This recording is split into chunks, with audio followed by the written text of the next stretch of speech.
police. Why have we got all these protests in this country with people wearing masks? And I'm asking this morning, actually, should we go further? And the reason I'm asking that is because we've basically got the Criminal Justice Bill going through the House of Commons at the moment. We know this is basically new laws to crack down on dangerous disorder following warnings from police chiefs that people are using these face coverings to protect themselves and basically to incite violence and cause violence on Britain's streets. And the police already have certain powers. It will basically strengthen what they can do. The new offence will make the possession of flares, fireworks, pyrotechnics in public processions and assemblies illegal. You may then be fined something like £1,000. We would then ban climbing on war memorials. Good. Shouldn't we go further? Shouldn't we actually ban face coverings in public places completely, like France did in 2010? I think that's a very compelling argument. I mean, why would you need to cover your face if not, you know, for sort of unscrupulous reasons? Now, I think you've raised already today the religious aspect of this, that being that certain religions, i.e. Islam, require people to wear face coverings, and that makes it tricky because there is an issue of you know, religious freedom. At the same time, I think that, you know, this is England, this is Britain. Well, I was about to say, we're not an Islamic country. Well, it's the United Kingdom, and also, surely, having a face covering is a barrier to integration in this country. I think there is that argument.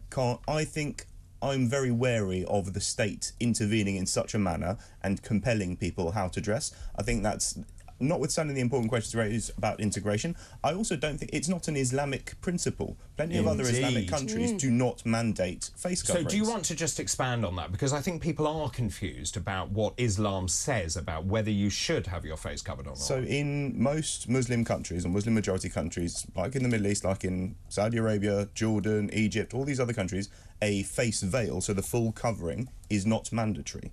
There's no compulsion for women to wear these things, and it's, I think what I found interesting is I found a lot of people from those parts of the world coming to the United Kingdom being surprised at how many people are wearing the full face covering. Well, that's because, I mean, the particular strain of Islam that is dominant in this country is actually a particularly radical one. Now, I'm blanking on the name of it, but it was one that was created in the aftermath of the fall of the British Empire, specifically to oppose the British Empire, so it's particularly radical. Again, I really wish I could remember the name of it so I could properly make this point. But there's a couple of interesting other points here.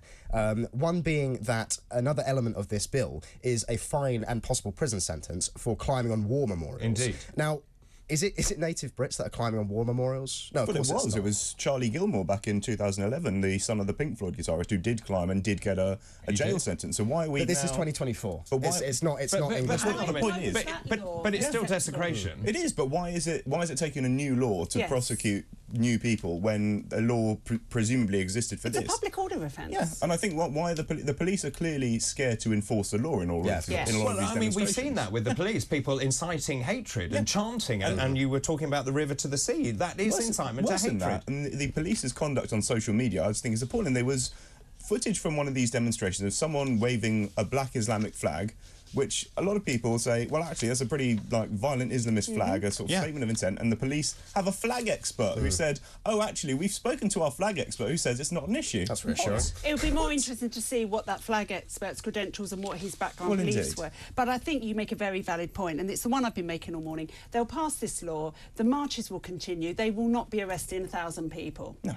And there's one other point I want to make on this, which is that protests in this country, like the ones we've seen over the last, you know, however long, particularly the pro-Palestine ones, you can't really have a protest like that without government approval. It's one of the strange things about how this country works. Well, that's right. You have to apply in advance. It has to be approved. State-approved, regime-approved protests. That's not a protest at all. If you're kicking at an open door, then you're not. But let's go back to your point about the police, because the National Police Chiefs Council lead for public order, this is Chief Constable B.J. Harrington, said, we welcome these proposals because it now makes it clear that covering your face at a protest to conceal your identity is not acceptable. You needed this to tell you that? I mean, it's crazy. I think there have been existing laws in the sense that you saw Charlie Gilmore get arrested years ago during the student protests.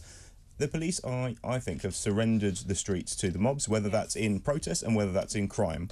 There is a perception...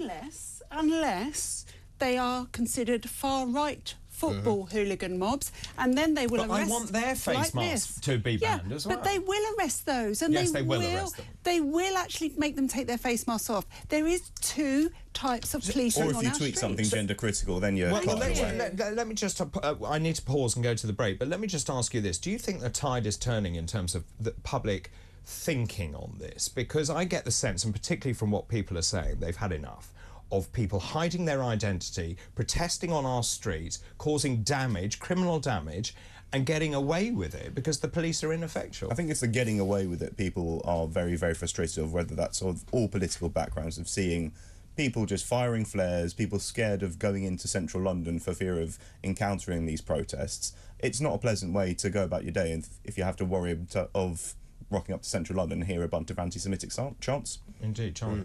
I think there's something fundamental in the British spirit that just really abhors unfairness. And so when we do see two-tier policing, which is what we have seen, particularly in London, I mean, the Metropolitan Police are a joke, pathetic. You know, it makes people really uncomfortable. It makes people angry, and rightfully so.